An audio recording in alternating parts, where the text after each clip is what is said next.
Hello, today we're going to have a look at the Autodesk Construction Cloud and how to leverage viewing 2D and 3D views from Revit files within a web browser. First of all, we need to make sure we're in the correct project, inside Docs and Files, and then we'll find a project folder that will actually have a Revit file in it.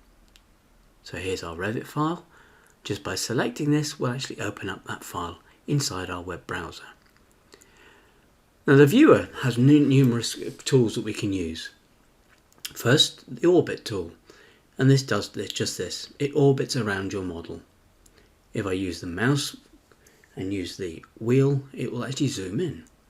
Then we can switch to pan. We could also use the mouse for this as well. The zoom window allows us to actually select an area that we'll actually zoom into. Let's just zoom back out using the wheel.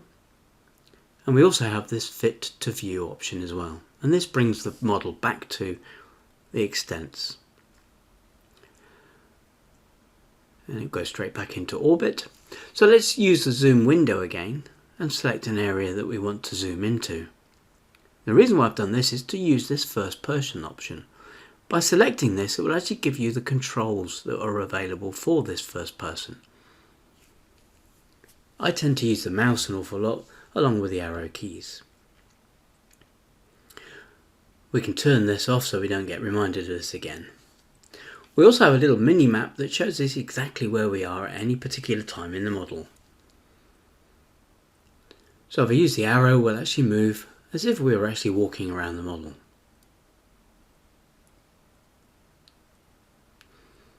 No need to worry about walls, we can walk straight through them. So this is the first person. Now in this case, what I did was actually double clicked with a mouse to actually teleport to a particular point. We can also go back into orbit whilst we're in this position. Here I'm actually going to zoom back out to fit to window. Let's use the orbit to actually get around to the position for my next tool. So the next tool we're going to look at is the section. So we can actually section on the X, Y and Z planes. We can also add these together and create a box. In this case I'm just going to use a Z plane. We get controls over this, so we can actually pick on the arrow and drag that sectional view to the position we want. Still using the orbit as we go. So let's just zoom into an area that we've sectioned in. If we wanted to actually change the section by the angle, we can actually use these X and Y rotation glyphs to actually manage that. So let's move to the next option, which is measure. Before we use the measure tool, it's good to have a look at the measure settings. In this case, we can see it set to feet. So we can either set this to millimeters or meters. In this case, I'm going to use millimeters. And we can even change the precision as we want as well.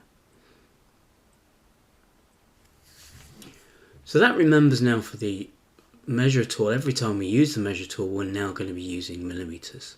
And you'll see it snaps to endpoints, corners and so on, and then gives us our measurement in millimeters.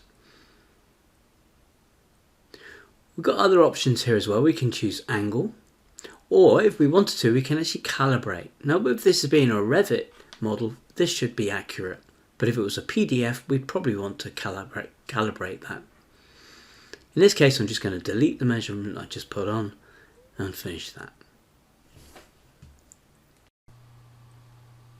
Other options we've got here are settings. This changes a few settings for configuration, navigation, appearance and environment. We've also got properties. This will give us the properties of anything inside the model that we select. So if we actually select one of the items in this model, you'll see the properties for that particular item. Let's just choose the floor for instance, and you can actually see there it says floor, and it gives us all the information we need directly from the Revit model. We turn the properties off, that box just disappears. Along with the 3D view, we'll also have two-dimensional sheets.